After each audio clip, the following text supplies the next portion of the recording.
ശ്രീ വെള്ളാപ്പള്ളി നടേശൻ മാധ്യമപ്രവർത്തകരെ കാണുന്നു. ഉള്ള സമുദായത്തിൻ്റെ ഒരു കൂട്ടായ്മ. ഒരു സമുദായത്തിൻ്റെ അവകാശങ്ങൾ പിടിച്ചുപറ്റാനല്ല, അവരുടെ അവകാശങ്ങൾ നിഷേധിക്കാനല്ല. ആ കൂട്ടായ്മ അനിവാര്യം. മറ്റ് സമുദായങ്ങളെല്ലാം ഒന്നിച്ച് നിന്ന് അത് നന്നാകുമ്പോൾ ഈ വിഭാഗവും ഈ ഹിന്ദു വിഭാഗങ്ങൾ ഭിന്നിച്ച് നിൽക്കുന്നത് കാലഘട്ടത്തിന് അനുയോജ്യമല്ല. അനുയായികൾക്ക് ആ തൃപ്തിയല്ല. ആ അനുയായികളായ ആളുകളെല്ലാം തന്നെ യോജിപ്പ് ആഗ്രഹിക്കുന്നു എന്നുള്ള ഒരു സത്യം നിലനിൽക്കുന്നു. നിർഭാഗ്യവശാൽ അത് പിന്നാലെ ആ യോജിപ്പ് വിയോജിപ്പായി മാറി.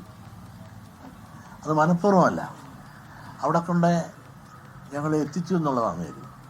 അതിൽ പ്രധാന ഘടകം സംവരണമാണ്. ഈ സംവരണം എന്നുള്ള വിഷയത്തിൽ എന്നെ മുൻനിർത്തി അന്ന് ലീഗ് നേതൃത്വം പുറകിൽ നിന്നുകൊണ്ട് ഈ സംവരണത്തിൻ്റെ കാര്യവുമായി ബന്ധപ്പെട്ട് വരുന്ന കാര്യങ്ങളിലെല്ലാം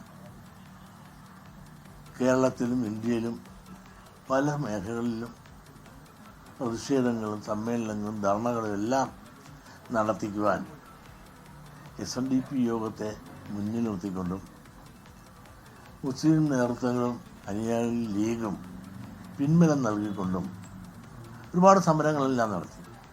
അപ്പോഴെല്ലാം തന്നെ ഈ നായർ ഈഴവ ഐക്യം എന്നുള്ള ആ ആശയത്തോട് ലീഗ് വളരെ അസംതൃപ്തിയും അതിനെതിരായ നിൽക്കണമെന്നുള്ള ആഗ്രഹങ്ങളും ആ യോജിപ്പ് സമൂഹത്തിന് നല്ലതല്ല എന്നും അവസരം സവർണ ഫാസിസ്റ്റുകളാണെന്നും സവർണാധിപത്യത്തിന് വേണ്ടി നിൽക്കുന്നവരാണെന്നും ചാതുർവർണ്ണ്യം പുനഃസ്ഥാപിക്കാൻ വേണ്ടി ശ്രമിക്കുന്നവരാണെന്നും എല്ലാം പറഞ്ഞ് ഞങ്ങളെല്ലാം ഉപദേശിച്ച് നമ്മൾ പിന്നോക്കക്കാരായ നമ്മളെല്ലാം ഒന്നിച്ചിരിക്കണമെന്നും സംവരണ സമുദായക്കാരായ നമ്മളെല്ലാം ഒന്നിച്ചിരിക്കണമെന്നും പറഞ്ഞുകൊണ്ട് വളരെ നാളുകൾ ഞങ്ങൾ നയിച്ചു.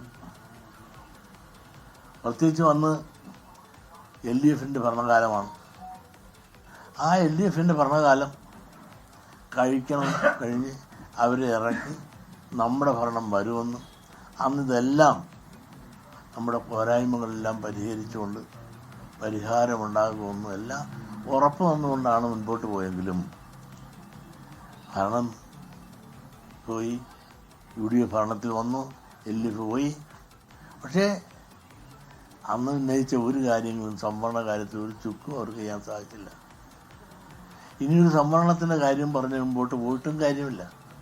ആ സാമ്പത്തിക സംവരണത്തിൽ തന്നെ ഇന്ന് വെണ്ണപ്പാളി കൂടെ വന്നപ്പോൾ അതിൻ്റെ പ്രസക്തി ഇല്ലാതായി. അപ്പോൾ ഈ സംവരണം പറഞ്ഞുകൊണ്ട് എന്നെ കൊണ്ടുനടന്നു. ഞാനതിൻ്റെ പുറകെ പോയി എന്നുള്ള സത്യമാണ്. പക്ഷെ കാര്യങ്ങൾ തിരിഞ്ഞു നോക്കുമ്പോൾ കുറ്റബോധം എനിക്ക് മനസ്സിലായി. ചതിക്കപ്പെട്ടു. UDF ആണ് ചതിച്ചതെന്ന് ഇന്ന് ചില പത്രത്തിലുണ്ട്. അന്ന് ഞാൻ അങ്ങനെ പറഞ്ഞിട്ടില്ല.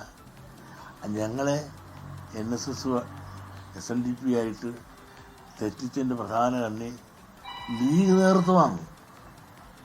ലീഗ് നേതൃത്വം ആണ് NSSനെ SNDPയെയും തമ്മിൽ തെറ്റിക്കുന്നത് യോജിക്കാൻ പാടില്ല എന്ന് പറഞ്ഞുകൊണ്ട് ഞങ്ങളെ അകറ്റി നിർത്തിക്കൊണ്ട് ഈ പണികളെല്ലാം ചെയ്തു. അപ്പോഴും അവരെല്ലാം യോജിച്ചു നിന്നുകൊണ്ട് ഭരണത്തിൽ വന്നിട്ട് ഒരു പരിഗണനയും തന്നില്ല. അവർ തന്നെ ഇപ്പോൾ പറഞ്ഞില്ല, കോളേജിൽ ഞങ്ങൾ അപേക്ഷ കൊടുത്തില്ലെന്ന്. അപ്പം അപേക്ഷ കൊടുക്കാന്നിട്ടാണ് അവർ ഒരെണ്ണം തന്നല്ലോ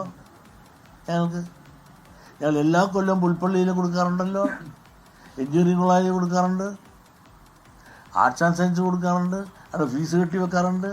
ഇതെല്ലാം നോക്കും, വരും, പരിശോധിക്കും, പോകും. ഇങ്ങനെ അവഗണനകൾ മാത്രം അനുഭവിച്ചുകൊണ്ട് വന്ന് ഇന്ന് എവിടെ എത്തി? ഇന്ന് ഭൂരിപക്ഷ സമുദായത്തിൻ്റെ ഐക്യം മാത്രമല്ല, നായാടി തൊട്ട് ഇന്ന് നസ്രാണികൾ വരെയുള്ള ഇവിടെ യോജിപ്പ് അനിവാര്യമാണെന്ന ചിന്തയിലേക്ക് കാര്യങ്ങളെത്തി. ഞാനൊരു മുസ്ലിം വിരോധിയല്ല. ഞാൻ മുസ്ലിങ്ങൾക്ക് വിരോധമായിട്ട് ഒന്നും, മുസ്ലിം സമുദായത്തിന് വിരോധമായിട്ടൊരു വാക്ക് പോലും പറഞ്ഞിട്ടില്ല. മനപ്പുറത്തെ എൻ്റെ സംസാരത്തെ വക്രീകരിച്ചും വ്യാഖ്യാനിച്ചും എന്നൊരു വർഗീയവാദിയാക്കി മാറ്റി. അതിന് വ്യക്തമായ എൻ്റെ വ്യക്തത വരുത്തി. ഞാൻ മുസ്ലിം സമുദായത്തോട് സഹോദര തുല്യം സ്നേഹിക്കുന്നു. ലോകത്തെവിടെയായാലും ഏത് സമയത്തും 24 വാർത്തകളും ഓഗ്മെന്റഡ് റിയാലിറ്റി പാക്കേജുകളും എക്സ്പ്ലെയിനറുകളും വിശദമായി കാണാൻ ഞങ്ങളുടെ യൂട്യൂബ് ചാനൽ നിങ്ങൾക്ക് സബ്സ്ക്രൈബ് ചെയ്യാം.